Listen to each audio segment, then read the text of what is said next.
Aqui é o professor Lineu Miranda. Estamos juntos com os estudantes do 7º ano para mais um conteúdo de História. O assunto hoje é a Conquista da América, parte 2. Bom, só para relembrar um pouquinho, vamos lá? No século XV, conforme o calendário europeu, vários povos viviam na América segundo suas próprias leis, costumes e culturas, até a chegada dos próprios europeus, que lhes impuseram os chamados valores ocidentais, transformando o novo mundo em uma extensão do velho mundo. Bem, essa transformação não foi sem choques. No primeiro momento, a cultura dos europeus entendeu a cultura dos ameríndios como algo estranho e, preconceituosamente falando, inferior. A chegada dos europeus na América coincidiu com duas civilizações, a ascensão dos astecas e dos incas. Mas haviam vários outros povos também vivendo na América em diferentes modelos de organização, modelos bem variados, inclusive alguns em forma de Estado antes mesmo dos astecas, foi o caso dos maias. Bom, para a gente contextualizar esse processo de encontro entre esses dois mundos, a gente vai dar uma olhada nessa pequena linha do tempo. As grandes navegações, elas foram resultado de vários fatores, que têm a ver com o renascimento artístico, científico e intelectual, que já vimos em uma aula anterior, a reforma e a contra-reforma religiosas, que também já observamos em outro assunto, a expansão marítima comercial, que relaciona-se com o mercantilismo, e as grandes navegações em si, certo? Então, essa chegada do homem à América, ela é em momentos diferentes. A gente pode dizer que tem a chegada real, quando os primeiros hominídeos habitaram e povoaram o continente americano, tá? E tem a chegada do europeu. Para falar sobre a chegada do homem na América, do ponto de vista real, histórico, a gente dá uma olhada aqui nessa pintura rupestre. Olha, acreditava-se que o território americano era ocupado há pelo menos 13 mil anos, por causa de um achado na cidade de Clovis, nos Estados Unidos. E a datação daqueles instrumentos, daqueles artefatos que foram localizados nessa cidade, datavam de 13 mil anos atrás. Mas evidências mais recentes indicam que a América já teria sido povoada por seres humanos há pelo menos 100 mil anos. E isso a gente pode ver aqui pertinho, no sítio descoberto na Serra da Capivara, pela pesquisadora Nied Guidon. E indica que há mais de 100 mil anos já teriam chegado os primeiros povoadores na América. Mas vamos lá. Nosso assunto agora é falando sobre esse encontro entre os europeus, no século XV e XVI, com os povos que aqui já habitavam. Bom, dos nativos americanos, nós recebemos o conhecimento das plantas, geografia, animais de toda a América, além do nosso bom e querido hábito do banho diário, grande relação com a natureza e alguns alimentos como o milho, a batata e o próprio peru. Uma variedade de culturas acabou preenchendo todo o continente americano e com ela a gente volta a ter essa visão desse encontro entre o europeu e o americano como algo inusitado. São um encontro de culturas que se desenvolveram de maneira distinta durante um longo período de tempo. Esses contrastes, quando o europeu chega na América, ele vai encontrar, não é uma cultura única e uniforme, são diferentes realidades, diferentes povos. Esses contrastes culturais são o que a gente vai trabalhar agora no próximo apresentação. Bom, a gente, para poder explicar melhor como é que eram esses contrastes, agrupamos aqui em algumas características interessantes. Primeiro, não havia uma uniformidade dos povos e poucas sociedades aqui na América possuíam uma organização sob forma de Estado. Segundo, a maioria das sociedades americanas nem sequer tinha escrita, ou moeda, ou um governo centralizado. E terceiro, havia na América uma variedade de povos com idiomas, culturas e formas de organização bem diferentes. Isso é a realidade que o europeu encontra quando chega aqui. Observe, você tem aí representação de figuras da cultura maia, asteca, inca, dos índios norte-americanos, que a gente chama de índio, é uma maneira até errada, porque foi com o europeu achando que chegou na Índia, chamou tudo de índio. E na verdade eles têm seus próprios nomes de sua cultura e de seus povos.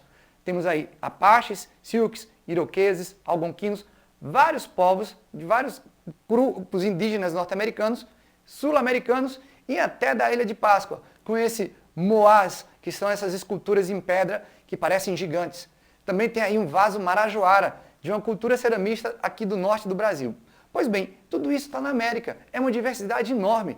não cabe você chamar apenas de índios. Eles têm nome próprio e cultura próprios. Pois bem, esses povos existentes na América, a gente pode agrupar eles em duas realidades.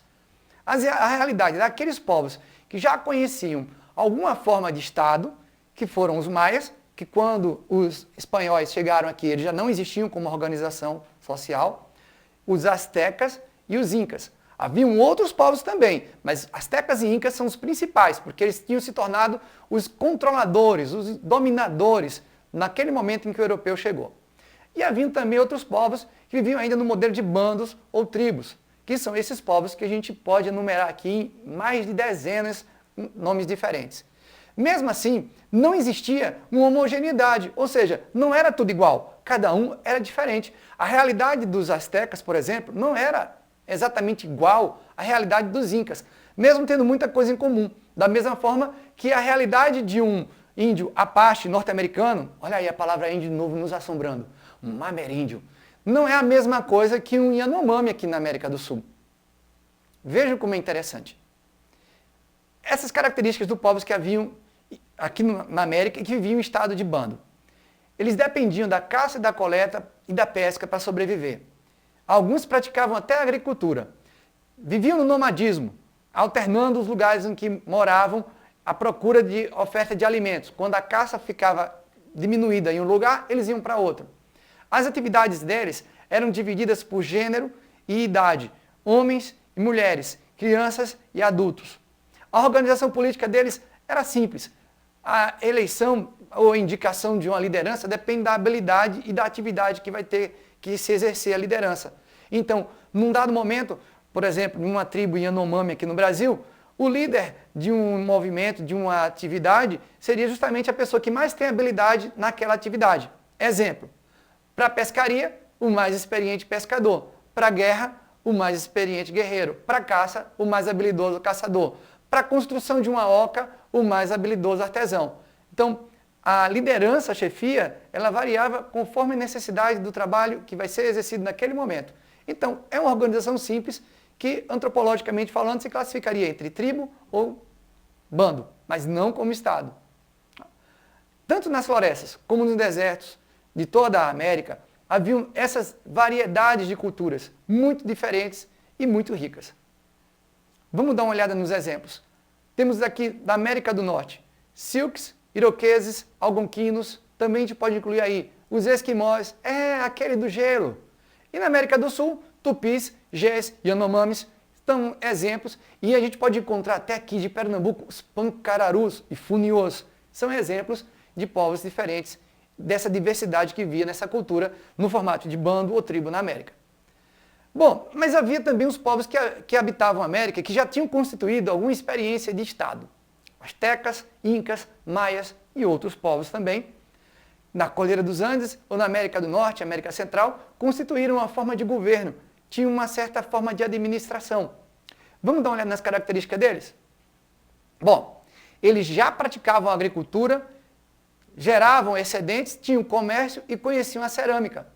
Alguns povos da América do Sul também já faziam isso, como os marajoaras.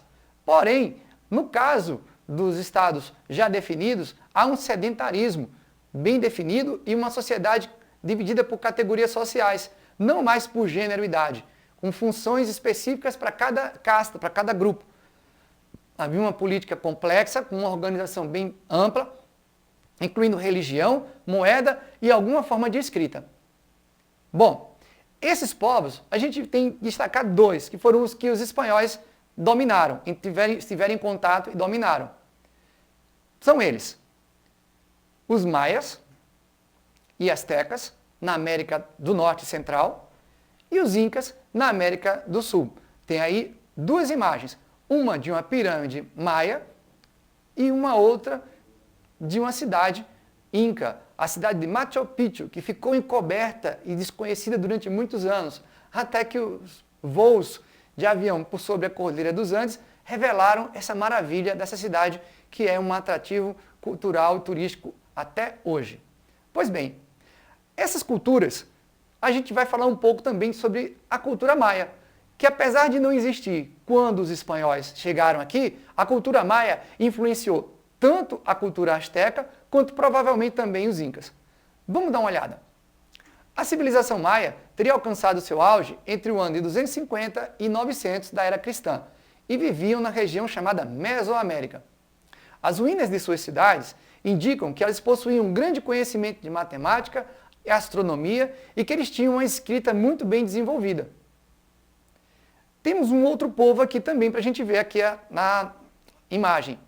É uma pirâmide construída pelo povo asteca, que fundaram a cidade de Tenochtitlan, a atual cidade do México, em 1325 da era cristã, bem pertinho já de quase os europeus chegarem aqui na América.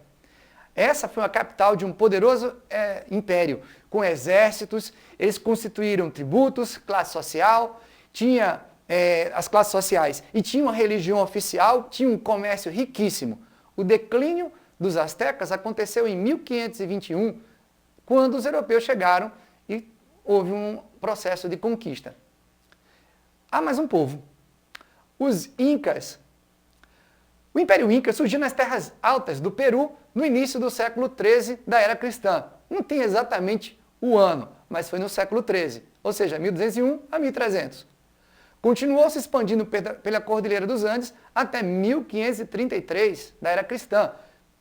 E foi o maior em extensão em todas as Américas. O seu declínio aconteceu em 1571, quando chegaram os europeus. Isso é assunto para a próxima aula, tá? Mas a gente vai continuando aqui para fazer o nosso fechamento. Gente, esse encontro de culturas americanas e europeias foi uma oportunidade sem precedentes na história de você juntar diferenças e ver nessas diferenças realidades que se complementam. Hoje, a gente pode analisar isso com todo cuidado e carinho, mas na época, os europeus, eles não viram da mesma maneira que a gente vê hoje. Havia uma visão mercantilista, uma visão preconceituosa, uma visão de expansionismo e que encarava aquela cultura, aquela civilização como algo que podia ser explorado, dominado, apropriado. Entenda, o próprio europeu, se tivesse oportunidade, ele iria dominar, invadir, como ele já fazia, o seu próprio país vizinho.